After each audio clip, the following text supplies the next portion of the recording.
Yo, I've been feeling real emo as of late, thanks to the finishing of Vinland Saga Season 2. And I've got to say that after watching Season 2 of Vinland Saga, I started to wonder and think about, man, this is a show that also has like a lot of emotional depth. And I thought I'd take the opportunity to visit, hey, what are some of the most emotional depth that I've seen in anime? So today, I'm actually going to be talking about my top 10 most emotional anime death scenes that I've seen to date. Hey everyone, welcome back to another episode of Animel. If you haven't been here before, I'm Mel, the host of this channel. Full disclosure and disclaimer, there can be some spoilers in this video if you have not seen some of the anime that I'm about to talk about. In addition to that, please ignore me if I do start crying in the middle of this video because I am highly emotional and extremely attached to some of the anime characters that I come to love and watch in the anime that I enjoy. But without further ado, let's start with number 10. This first one comes of recent anime thanks to season 2 of Jujutsu Kaisen. I did tussle with the number 10 spot for quite a bit because even though it's the last position on my list, it still means a lot to me. When Nanami Kento was on his very last legs, scorched mostly to death and should have been dead at the point of this episode, it gave you some false hope and indication that perhaps if he made it out of the subway, he could get healed by Ieri Shoko. But as it turns out, while he's in the midst of fighting all of these transfigured bodies, Mahito, the worst being in all of anime history, sneaks up behind him and touches his back. But to make matters even worse, Yuji, who is reeling from all the damage that Sukuna did with his body, shows up in the nick of time to see Nanami murdered by Mahito, the cursed spirit that's been mocking Yuji since season 1 with the death of Junpei. This scene is so impactful as season 2 of Jujutsu Kaisen kind of puts Nanami in some sort of spotlight. We don't get to see a lot of him in season 1, but he's quickly a favorite character because he's just so relatable. And he does something that sometimes not all adults do in shonen battle action anime, which is believe that children have no place in battle and that it is on the adults to basically take care of this mess for them. And as he sees his former classmate, Haibara, who died years before that, and he also sees Yuji, he starts to feel these emotions of resentment. But more than anything, he realizes that if he doesn't take care of his feelings, this could later be a curse on Yuji, both figuratively and literally considering the world of Jujutsu Kaisen. So Nanami, as the full-grown adult that he is, just tells Yuji, I'm going to leave it all to you. I mean, there are tons of emotional anime scene deaths like that you may see on this list as we go on. But this one just really packs a punch just due to the relatability of Nanami's character, the fact that all he's ever done is work his entire life and never been able to go on vacation. I don't know if they did this in the manga, but in the anime they give us this imagery of him thinking about being on vacation in Malaysia while he is fighting these transfigured cursed bodies, all to have it end with his death. I'm smiling, but I'm really hurt inside. And even though months has passed since the anime aired his death, I'm still grieving Nanami Kento. Gege, I will never forgive you. Moving on to number 9. While a detestable character and one most people dislike when watching season 1 of Vinland Saga, Askeladd's death is a little bit gut-wrenching, not because he's dead, but because of what his death does to our main character, Thorfinn. And while both characters are dislikable to some extent in season 1, it's the fact that we know Thorfinn, who has kind of been shaped and molded by Askeladd for all of his youth due to Askeladd killing his father, Thors, when Thorfinn is but the age of 5, and then Thorfinn just trying to and wanting to seek vengeance on this grown adult man from the age of 5 till the age of 17, 18. It is in this moment that us as the audience viewer and Thorfinn come to realize that Thorfinn will never get his revenge or his vengeance. Despite the numerous times that he has challenged Askeladd throughout season 1 of Vinland Saga, he never wins. And while he has the skill set to win potentially, he is always blinded by his need for vengeance and revenge. And we kind of just see Thorfinn crying out, and you kind of start to wonder, obviously he's crying out because he never got his revenge, he never got to kill the person who murdered his father. But at the same time, being that he ran away from home to board his father's boat, who was then killed, who then started following Askeladd all around England in order to murder him, he's been missing from home like all this time. And he had no adult to raise him. So in reality, Askeladd has been acting as a father figure, but like a twisted father figure. I don't know if that makes sense to you. So he's losing the person that effectively raised him and trained him. And you only but feel this gut-wrenching sadness that Thorfinn may never recover from any of this. And you start to feel like the character of Thorfinn may be lost forever. Luckily in season 2, we get to see Thorfinn's redemption, but the representation of Askeladd's death really hurts because you hate him and you want him to die, but do you want him to die at the cost of our main character's continuous misery? Even though killing Askeladd may have never gained him that happiness in the first place, question mark. Number 8 is a character that you briefly see in the first few episodes of Full Metal Alchemist Brotherhood, but unfortunately is dealt their end very quickly. And while we don't get to spend a lot of time with this character, May Hughes, his death kind of like twists in a different type of way. As we get introduced to him, we learn that he is a loving father that has a wonderful family, a wife and daughter that care about him very much, and vice versa. Like, he could possibly be one of the only or the very few good dads in anime. And while trying to help the Elric brothers and investigate all the sketchiness that's going on in the country, he discovers some information that is highly classified. But unfortunately, envy and lust find that he's been snooping and found this information and swiftly kill him. But it's not the matter of the fact that they've killed him, because quite frankly, we've spent very little time with his character, but it's the fact that, one, you know he has a loving family. And the aftermath, when he dies, his young daughter, who doesn't understand the concept of death, is asking her mother at the funeral as to when dad will be coming home. Like, that punches in a different way, because it's like, damn, this kid does not understand what has happened to her father, and there's no easy way as an adult to tell a young child, like age of 5 and under, what just went down. But it's also the fact that you knew Envy was the bad guy and could take on different shapes and formations. Envy takes the shape of his wife, which causes May Hughes to stop in his tracks for a second. And I'm just like, this has no shame whatsoever. Granted, obviously the villain, but like, damn, come on.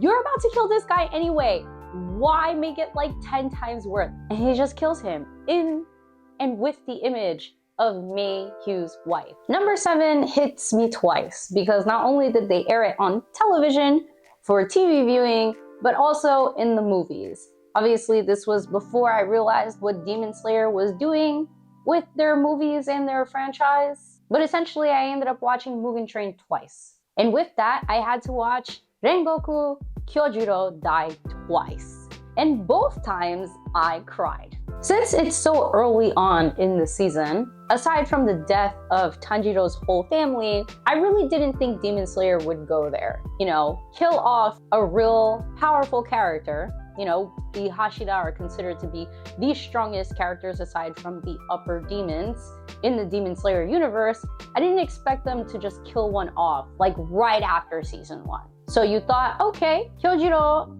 Rengoku is holding their own, so he's definitely gonna come out of this, probably not unscathed and probably with massive damage, especially when he takes a super hard-cutting punch to the rib cages and you hear them all crack. It's like, oh, maybe this may not go the way that we all think it does. But unfortunately, they continue to give us hope as Rengoku goes for Akaza's neck and he begins to cut it. Akaza ruins us all by putting a huge hole right through Rengoku's stomach or chest, somewhere in the torso area. And the most emotional moments come when Tanjiro shows up and starts yelling at Akaza that he's a coward for fleeing into the darkness as the sunlight was coming up. And with the tears of Tanjiro and the ending of Rengoku's life, and he sees his mom's spirit kind of behind Tanjiro saying like, you did well, you can finally like rest now. That really like, okay, hold on. I feel tears. That really like broke me down to a whole nother level. Man, okay. We're not even halfway through this list and I already feel the waterworks coming. Number 6. This is an anime that I feel like is not widely talked about, but Assassination Classroom is a really interesting one because the whole idea of Assassination Classroom is that Koro-sensei, who is the teacher of this classroom, indicated in the title, is training all these kids to be assassins. And their main objective is to kill him, Koro-sensei. So we know how this story is gonna end. This story has to end with his death because the whole story is constructed around him training these kids to be more efficient, to be faster, to be deadlier, to wield weapons, and how to essentially come at him and understand him. For context, if you've never seen Assassination Classroom, Koro-sensei is an alien. And I guess the government tasked him with training these kids to kill him, or else he would basically destroy the earth within a certain frame of time. Like there's a expiration date or deadline that he's basically given Earth to kill him before he kills them. But the funny and ultra sad thing about all of this is that while he is training these kids in the classroom, they develop a bond where as he's instructing them and educating them, they have fun moments, they have funny moments, they have sad moments together, they have emotional bonds that they build. That by the time these kids have finally honed their skills, and I guess you could say graduation time has come, they have to kill the sensei that they've actually grown to love and have emotions and feelings for. And even at the end, when they're about to fully finish him off, he's like, congratulations, I am so proud of you, you did so well. He gives them these great words of encouragement, like, damn bro, we are about to kill you. And all you have is like positivity and love for me because I did well. I mean, I don't have words for that whole exchange. It was just like, all right, so we're like halfway through the list now. I'm gonna re-up on some tea to rehydrate my eyes. Here is where things on the list start to get really ugly. So at number 5, we have a death from Naruto. I mean, if I say that, you won't really guess what it is right away because Naruto, principally Naruto Shippuden, has a lot of death and we lose a lot of great characters. One of these great characters is the infamous and first villain, then anti-hero Uchiha Itachi. And the audience is led to believe that he murdered his clan for malicious reasons. And whiny boy Sasuke, yes, whiny boy emo Sasuke, who wants to seek vengeance on his brother and just defects so much from the storyline that when you come to find out that his brother did it all for him and to save the village because the Uchiha clan was planning on usurping the Hokage and overthrowing Konoha, you can only but help feel like, damn, this guy took the hardest approach. He made himself a villain, he made his brother hate him, and as they are fighting and the fight is coming towards its end, you think that Itachi is about to deliver the final blow against Sasuke, because again, we've been led to believe that that guy is that villain. But as it turns out, he's not. And he does that cute thing that he has been doing for Sasuke his whole life, where he just kind of like affectionately touches him on the head. And in that moment, as the audience and as Sasuke, we come to realize that all of this was for him and he had nothing but love from him all the way through. It's Itachi's backstory and the ending of his life and what that represents that really like kills the audience. As you've realized, most of the deaths that I've mentioned on this list come from shonen action battle adventure anime so far. This one is actually a romance and slice of life, question mark? If you watched my perfect guide to romance anime, then you must have heard of the show Your Lie in April. Your Lie in April is a very beautiful story around Kosei, who is a young pianist, and a wonderful pianist at that stops playing because of his mother's death. He kind of loses his way, has no touch with music anymore, and has no passion or love for playing anymore. He comes to meet this girl, Kaori, who is a violinist. He meets her through friends who she says she has a crush on. So Kaori and his friends start dating, but she befriends Kosei in the meantime. Now, what you don't know and don't find out until the end is that, and as I mentioned earlier, spoilers in this whole entire episode, but Kose eventually finds out that Kaori never really had feelings for his friend, and she was in love with him the whole time, and kind of used his friends as a means to get closer to him. Because with their interaction and friendship before he finds all of this out, Kaori helps motivate Kose to get back into playing the piano, and they start performing together. And obviously Kose actually ends up developing feelings for Kaori, but he never conveyed these feelings to her because, you know, he thought she was in love with his friend. But at some point in this 24 episode show, Kaori falls or faints during one of the recitals that they are playing together in, and she is rushed to the hospital. There he finds out that she has an illness that shortens one's lifespan, but she is planning on doing a possibly life-saving surgery that should help her. Well, fast forward, because this whole list is about the most emotional deaths in anime. When he comes to see her at the hospital, she is there with the nurses and doctors trying to save her life and resuscitate her. And she does not make it. So it's a really beautiful and unfortunate tragic ending / death because Kaori helped Kose get back into playing piano. And when she fell ill, he was planning on giving it all up again, like when his mom passed away. But she told him, no, you have to keep living on and playing. You have to keep pushing through. And it kind of ends with, there's a piece of Kaori in him and a piece of him in her, and he witnesses her pass away. It's like one of the most, I guess, beautiful deaths that I've seen on this list, just due to the intimate emotions between these main characters. All right, we've reached the top 3 of what I consider the most emotional anime death scenes.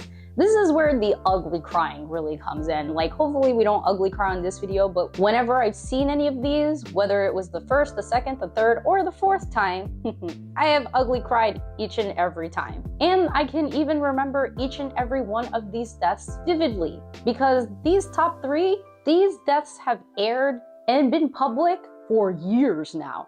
So I have no excuse to continue to remember these, but it remains ingrained in my memory. So here we go, number 3, Erwin Smith. I know that each and every one of you who is watching this video knows what I'm talking about. There is not one person I feel like on this earth, after like the blow up of season 4 of Attack on Titan, that has not seen Attack on Titan. So when I say that Erwin Smith had me like yelling, crying, screaming, just straight losing my mind, I think you can totally empathize and understand what I'm saying. First of all, there is the essence of sacrifice, right?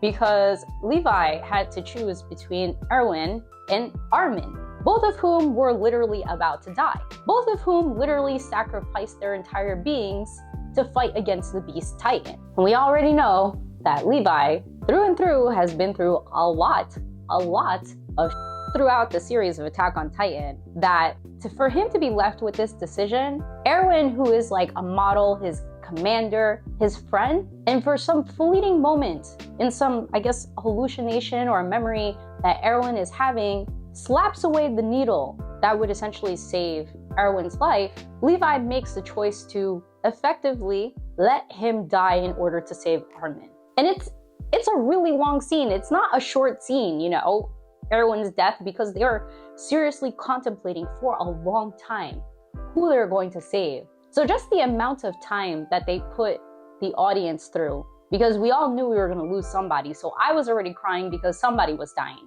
It just was like who it was going to be. I mean, there have obviously been multitudes of deaths in Attack on Titan, but this one, honestly, this one took the cake for me. Like the emotions of also Eren and Mikasa, I mean, it's a piece of art. It's an emotional piece of art. Here we go.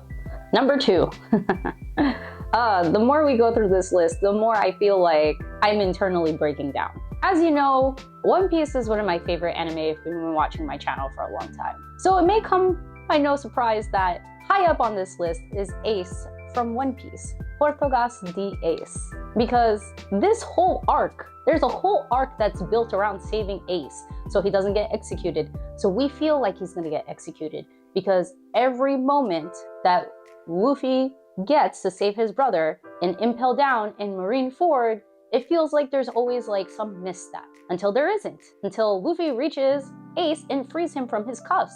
And it's a very emotional reunion. But then Akainu shows up, and Akainu threatens to kill Luffy. So, again, sacrificially, Ace decides to disengage his Logia fruit, stand in the way so Luffy doesn't get killed, and Akainu just puts hot piping magma straight through his body. When I say, and luckily, you know, I was on a binge at this time, a very vicious binge, so I was able to eventually power through and get through Ace's death and Luffy and Ace's and Sabo's backstory all the way to Fishman Island in relatively 2 to 3 weeks.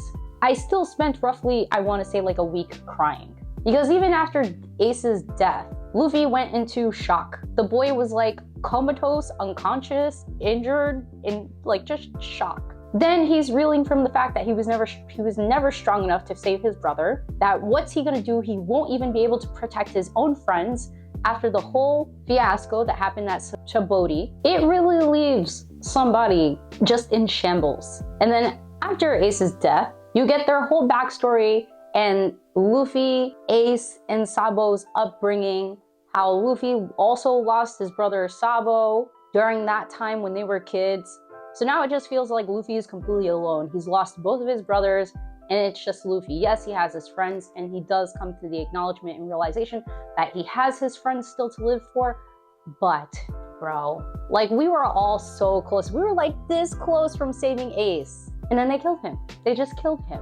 All right then, we have finally arrived at number 1. Thank you for sticking with me all the way through, and clearly the bungee cord of emotions that I was going through while filming this. This one is also from Naruto, and I feel like this might be unanimous amongst anime community who have seen lots of action, battle, shonen anime. The death of Naruto's sensei, teacher, Jiraiya was it like the first emotional anime death I probably experienced? Not the first, but like the first one that made me like just break down. I think so, now that I think about it, and maybe that's why it sits at number 1. But just for the sole fact that if you've seen Naruto, you kind of know Naruto's whole story, how he doesn't have parents, he's been shunned by his village because of the fox spirit demon that is sealed inside him. He just effectively has always been alone and lonely. But Jiraiya decides to take him under his wing, teach him Rasengan, teach him everything else that he's learned that effectively makes Naruto, and the Hokage one day. He becomes a father figure for him because he never really had a father growing up. But Jiraiya really taught him ways of life and how to live. And the sad thing about this death in particular is that with some of the other characters that have died on this list, their loved ones were kind of there so that they could kind of say a goodbye, right? Jiraiya is all alone. He is murdered and killed by his pupils and some kids that he saved years before the time of Naruto. And then effectively he is all alone when he is killed. Naruto is not present for this, and Naruto must find out about the fact after he's dead. I actually don't recall, and I'd appreciate it if someone would post it in the comments. I don't think they found Jiraiya's body to kind of grieve him afterwards. Maybe they retrieved it, maybe they didn't. But when Naruto finds out, he's not able to see his body either. So just the sole fact that your father figure, your sensei, the person who has helped you push through and become a stronger shinobi, is no longer here in this world, and you didn't even get a chance to say goodbye. Also, his inner monologue has a nice touch, and then that spiritual hand that says, Naruto, I'm passing my will on to you, really breaks a person. Because it's like Naruto doesn't even know yet, but he instinctively feels something has been passed on to him or something feels off. I think this is one death, again, that sits at number 1 because I personally will never be able to get over it. I think a lot of the deaths on this list, I will never be able to get over them. Whenever I rewatch any of the scenes, I start to instantly feel emotional. I start to feel the tears well up. And then it's like, damn, I really enjoy watching anime like this because it evokes emotion from the viewer, but also now I feel depressed and I don't want to watch this anymore. A bonus death, which I didn't include on this list because it's not really a person, but a character, I guess, or a being in anime, is the Going Merry. If you've never seen One Piece, then I don't think you'd understand. But I think everyone can say unanimously, No one has ever cried so hard for a ship before. Seeing the Going Merry go down in flames, and you could kind of hear the Going Merry saying to the Straw Hats, like, thank you for everything. I had so much fun on this journey. Like, I love you guys. Thank you for bringing me on this trip with you all as it is burning in the middle of the ocean. Yeah, there's no words to explain how strongly I felt for that ship. Yes, I was happy when they got the 1000 Sunny, but it was like, bro, the Going Merry was the first. It was there on all your journeys all the way up to Skypiea, man. And that ride was rocky, but because it can no longer sustain itself, it has to die. Kudos to you, Oda, for making the audience cry over a ship. That's gonna do it for me today. Thank you so much for watching this tumultuous, I think that's pronunciation, video that I recorded. Please let me know down in the comments below, what are the most emotional anime death scenes that you've seen that kind of just make you cry your eyes out or just make your heart break? Or you can hit me up on Instagram or Threads, because I'm very active on there now, to let me know that. Again, I appreciate your continued support and engagement on my channel and all my videos. I am Mel, the host of Animel. I will catch you all next week in another video. Bye!